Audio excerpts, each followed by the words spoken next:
We're gonna just let it be. I'll go in and delete. I don't care. All right, guys, we are live. Let me share.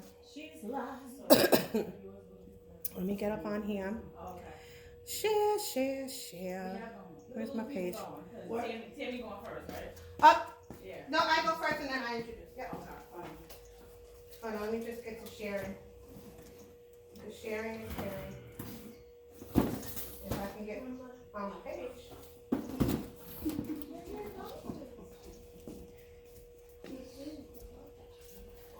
All right, let me see. There we go. Let me get to sharing. If you guys want to go on my page, you guys are all friends of mine, right? Clearly, I hope so. If not, add me. And you can just share from my page because I ain't got to tag everybody. I hate my voice, literally. I sound like Rosie Perez. I go Rosie Perez. All right, guys. Jessica. Second edition. I need my whole, don't laugh on my sheets. Clearly I'm not good. Can't remember today between tomorrow. That's great. So I need mine. See, I gotta put on. You know how Beyonce turns into, who she turns into? Sasha Fierce. I need to be Lolita Lacey. No. All right, everybody. Let me try to be professional here. First off, I want to welcome all you guys and thank you for joining Blessings' third annual Women's Empowerment Benefit. It is truly an honor and a blessing to have all of you very special and empowering ladies here today. Excuse me, men in the background. We're going to need you to. Okay? Yeah, we're gonna go. Yes, thank you very much. I just had to shut them up. Okay. Thank you, love you. All right, for those of you who are watching and are here that don't know me, I'm Jess Campbell, the owner of Blessings Wellness Center and Blessings Home Care. I am also the editor-in-chief and publisher of Blessings Magazine, the author of Poetic Blessings from Above, the producer of and host of Blessings Radio 107.3 FM, which airs on Monday 1 to 3 and Thursdays 4 to 6. I am also a medium, medical intuitive, and a Reiki master. Gosh, that is just like a mouthful right there. Every time. I swear, every time people ask me, like, what do you do? And I don't know if you were here. I'm just like, just call me Jess of all trades, because to list all of that, which is a blessing to be able to do anyway. But truly, my purpose here on earth is to help everyone I possibly can by spreading as much love and light to all. It is an honor and a blessing to have you all here today. Okay, 3 years ago, I decided to start my Women's Empowerment events to bring together strong, successful, and inspiring women so we can uplift, educate, and support one another. The first Women's Empowerment was a vendors market where we joined together to provide services and products for all. The second Women's Empowerment, we had over 20 ladies unite through Zoom. A lot of you ladies are here. Thank you. For a weekend full of awesomeness with their poetry, words of wisdom, and performances. This year is for us ladies, okay? To empower each other, but to also enjoy ourselves as well. We will be honoring the great Miss Sheena Gordine. I love you. Woo! Okay. For all that she has done, all that she continues to do with the Blessings Woman of the Year Award. All right, and once again, I'd just like to thank you for helping me help others with our testimonies, presentations, and performances with the sole intention of empowering other women. Thank you, love you guys. First up is Miss Tammy. Coming through. Tammy. Are you having the kids exit out? Oh, yes, kids, go. I'm gonna lock the door on y'all too, so y'all don't be trying to listen. We need grown-up time. Thank you for the reminder, babe. Thank you. It won't be too long, guys. Now remember, real quick, you guys don't have to rush because obviously a few people didn't come. So take your time. Don't worry about the time limit. I am, because I can be winded. My sister doesn't let you know. Good, be with it, baby. We need I that. can be winded sometimes. So how everybody doing? Everybody, I made the chicken and the macaroni and cheese. Yes. If you didn't like it, my sister made it. So that's what happened. I thank you, Jess, for this amazing space and all that you do.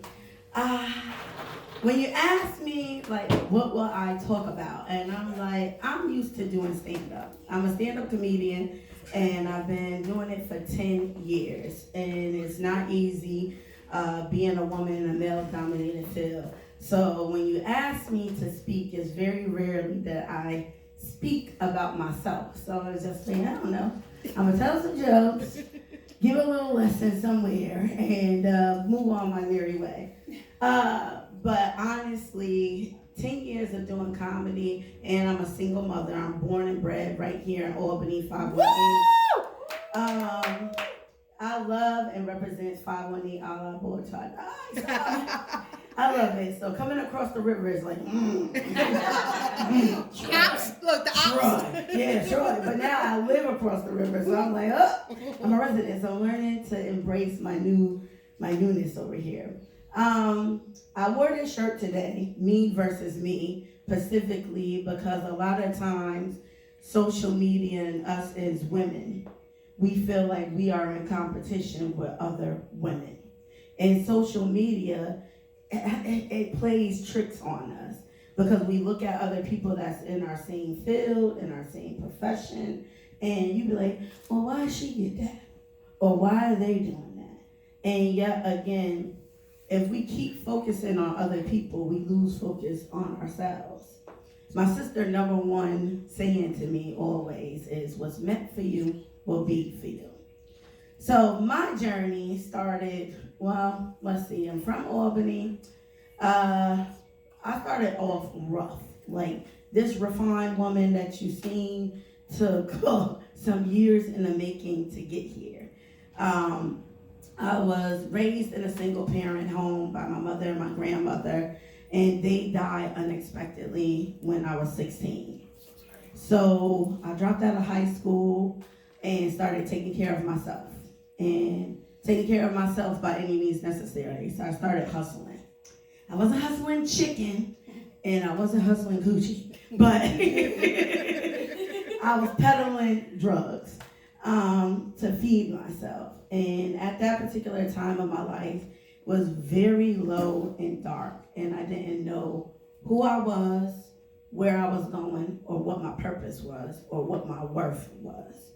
So I ended up in a nasty, nasty, toxic relationship with someone that lasted 5.5 years.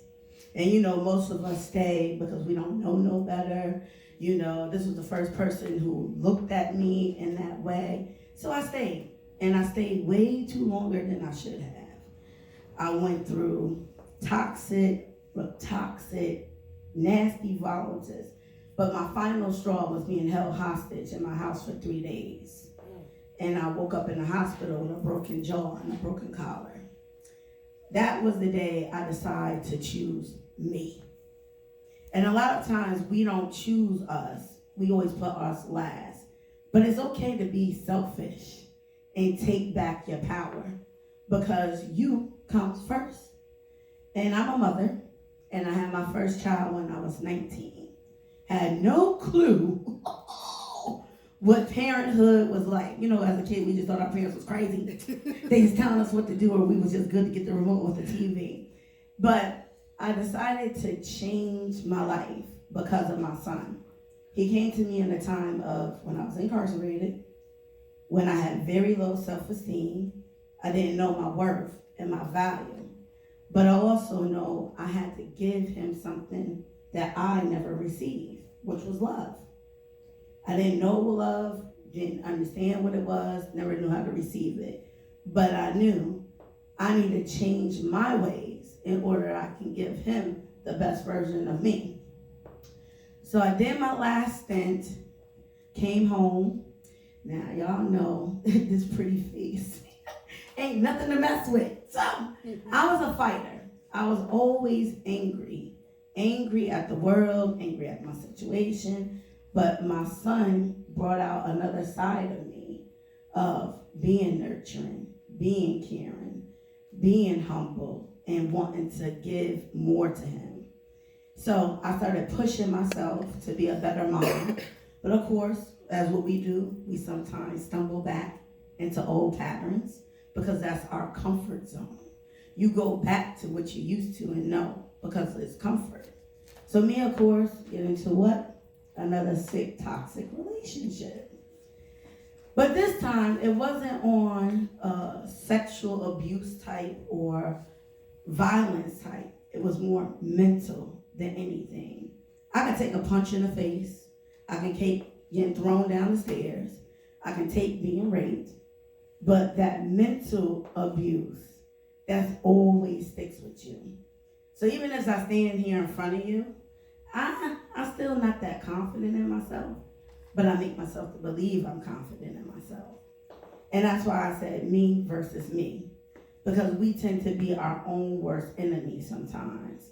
And taking a hard look in the mirror and looking at your truth, guess what? It's the hardest thing that you can do. Because we sit there and we think of all the woulda, coulda, shoulda, or I don't look like her, she don't look like this, or feel like that. But guess what? You are designed who you are truly are meant to be. Whether you're short, whether you're fat, whether you're tall, whether you're skinny, whether you got a fat booty or no booty. You know what I mean? Amen for the no booties. No booties. Black walls in here. Pancakes for dinner.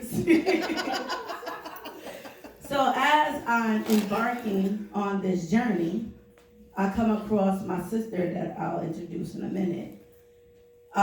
This group and organization that I'm a part of is Her Temple Monologues. Didn't understand what it was, didn't know what it was. It was my first time headlining at a local show because I had been doing stand-up for quite some time, but I never took myself seriously until I went to California to a Females in Comedy convention. Now, this is how desperate I was and crazy I was because, you know, when you have that ideal and vision, it's like you gotta go with it, no matter what. So I took all my bill money to go to California to see if I'm built for stand-up. Mind you, I didn't know what I was doing. I would just get on stage and share my truth, and people will laugh. So I get out to California. I'm around all these celebrities and stars, and you would think that would be the happiest moment. It was the worst moment because all of my insecurities started playing on me. All of my self-doubt started playing on me. All of everything that I thought I wasn't was playing on me. And actually, it was the opposite that happened to me.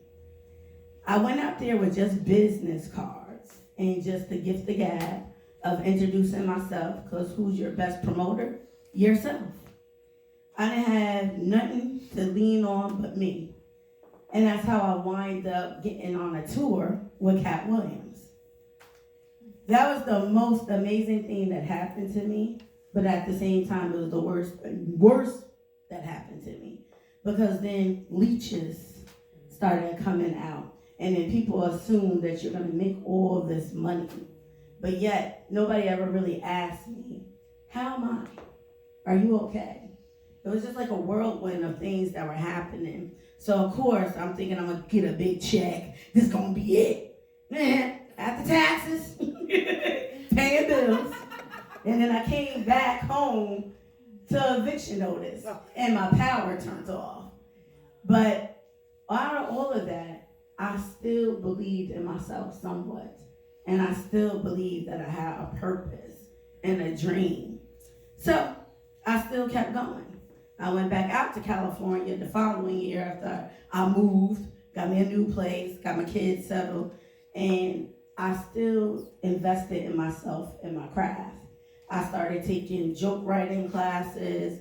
I started being involved with her Temple monologues. And Shay came to me when I was so unsure of myself. And when she brought the ideal about all women empowerment group, I was like, girl, I don't know about that. Because of my background of being locked up with other women, seeing how women can be manipulative, they also can be narcissists and things. And it was so eye-opener to be a part of something that is so bigger than yourself. And also to be a part of a dysfunctional family. You like some, you don't like some, we get along, we may not get along, but it's okay. But when they show up for you, and that's what I never had for somebody to show up for me, they showed up and showed out in a way I couldn't even imagine. And being a part of something so bigger than yourself is so amazing. Like, Shay and the group pushes you to be your best version of yourself. Amen. I didn't know that I could speak monologues. What is a monologue? Hold on, I'm sorry. Huh? What's a monologue? Because I'm slow with it. Oh, Sorry. I'm gonna let her get into that. I'm gonna let her get into that. That's her girl. I'm gonna let her get into it. But she pushed me to be a great host. So now I'm a good hostess with the mostest. I host So You Think Got Talent every year, private birthday parties and events. So I'm throwing it out there. Plug it out, baby. That's what we here for. So Support. she pushed me into acting. I've been in a couple of YouTube films because of her. She pushed me to be other than a mom, other than somebody who survived abuse, other than that, because that was always my story. But it was bigger than that. And if you don't get anything else out of this today, no, it's you versus you. You ain't versing her, you ain't versing nobody, but you're versing yourself. You challenge yourself to rise to the occasion. You challenge yourself to see beyond what other people see you to be. Because I was always the black sheep of the family. Oh, I ain't gonna be shit. You know what I mean? But yet, I always felt there was more, but I never had that push. And I got that push once I joined her Temple monologues. So now there ain't nothing you can tell me. And I performed at Comedy Works, and I performed at the Funny Bone. I've been down to New York City. I've been on a couple of tours. And now I'm embarking on a whole new journey in my life, which is catering. I didn't get this way by look at that food, but so because of the pandemic, we couldn't travel and I couldn't perform like that. But anytime I always got into a tight jam versus me going down the street selling you something, I went in my kitchen and I started selling dinners. And because of it, like I sent my daughter to Spain, to Portugal, paid for tuition by just selling dinners out of my kitchen. You know, both my kids graduated from high school. My daughter is taking her LPM exam this week. My son, he's still trying to figure life out, but he's a good kid. He's a good kid. I ain't a grandmother. Thank you, Jesus. Too young to be a grandmother. So, it's scary. All of that said, like, we are amazing. We can do anything that we set our minds to, and sometimes in life, we are our own worst enemy. And I know for a fact, I'm my own worst critic. And as I speak to you ladies, I speak to myself, and I want to encourage each and one of you. Forget social media. Forget what the next person is doing, and just focus on you. No matter what ideal or business adventure or anything that may sound crazy, do it. You know what I mean? Yes. Try it. Because what's the worst you can do? Is not do it. And then in the mind, you play in your mind, shoulda, coulda, woulda, whatever. So I'm embarking on catering. I still do stand up. I've never left. I just celebrated, like I said, 10 years in the business 2 weeks ago. Yes. This this part of my life, like I really never like talking about or sharing or just talking about myself, because I'd rather tell jokes and make people laugh. But being on stage is cheaper than, being at a therapist. So, I'm just saying. But thank you so much. I am on Facebook. My mom named me Tammy K. Cobb. My stage name, so y'all want that. Yes. My stage name is Lady T. My brand and everything is The World to Eat Fried Chicken. It is my comedy, and it's also my catering business. Because comedy is my pleasure and laughter. Amen. But so if you like the food that I made, which is the chicken and the macaroni and We cheese, love it. holla at your girl. I do birthday parties, private parties. I also do date nights as well. And it's also, if you need a comedian, want to laugh, get a little laugh in there. What's your phone number, email? Yeah, I'm going to give you all Okay, that. I baby. got you, Jess. I'm just saying. You know without that, we're I going also to have get some you booked and busy, baby. I also have some masks for sale today, so if you want some, ask because I'm here today. I'll give them to you as a special discount, $5 versus $10. So if you want to support a sister, I am on Facebook, Tammy K. Cobb. I also have a comedy page, The World to Eat Fried Chicken, as my jokes, everything on here, plus my food. I'm on Instagram, Tammy Cobb for L. I also have another page, Lady T for L. But don't be afraid of yourself. Don't be afraid of the unknown, because that will hold you back. So, if you want to holler at me, call me, 518-505-2630. I gave everyone here, I got y'all new people that walked in, I got business cards. I see you, new folks that walk in, I have business cards. I'll give you my business card. So, the next person that is about to come up, I'm about to introduce you now. This is what I love to do the most. So, this woman is phenomenal. She hails from Brooklyn, but by way of Albany. She come a long way, and she is my soul sister by heart. Y'all start giving a round of applause for my girl, Shavina Richardson. She got the hair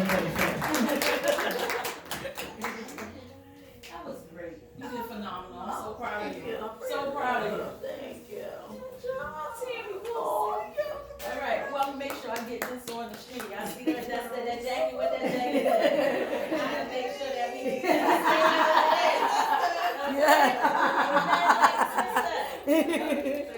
came to have a good time. Yeah, right. And that means that welcome, sisters, okay? Because that's in general, okay? Tammy, I'm so very proud of you. Y'all give it up for Tammy K. Cobb, aka So, I am Shavina Richardson, but I also go by Brooklyn Shay. So that's how most people know me in the community of entertainment and the arts. Professionally wise, I am a social worker, and I love what I do. Bringing it back a little bit in terms of how, as she was mentioning, talking about her simple monologues and how I got into social work and everything like that. I went through a very turbulent time in my life where I was married and I was happy, I had my wonderful children, and my marriage came to a halt, standstill, where I learned my first year of going back to school, going to college after having the kids, that my husband was cheating on me. So, and when I found out, it was around Thanksgiving time. So I was like, I don't feel really thankful for this information that I've been giving. However, I'm gonna try to receive it and not let the Brooklyn come out of me. I'm gonna receive this in a manner that I'm not gonna let my kids, because they were really, really young at the time, be impacted by it. But I wanted to send a message to him to let him know that he no longer had power over me, because he had been physically, emotional, mentally abusive. And I was like, I lost myself for a period of time. You know what I mean? I'm like, this is not the person who was raised by strong, independent women.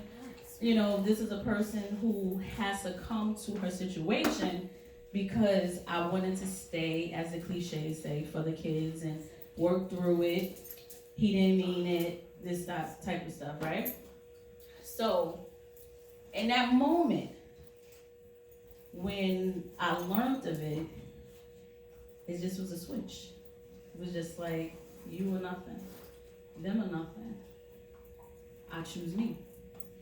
So I broke his phone, threw it down the stairs, took my ring off, threw it at his head, packed up my stuff, and was like, I'm gonna take my kids and I'm gonna go for the holidays, I'm gonna go down to the city.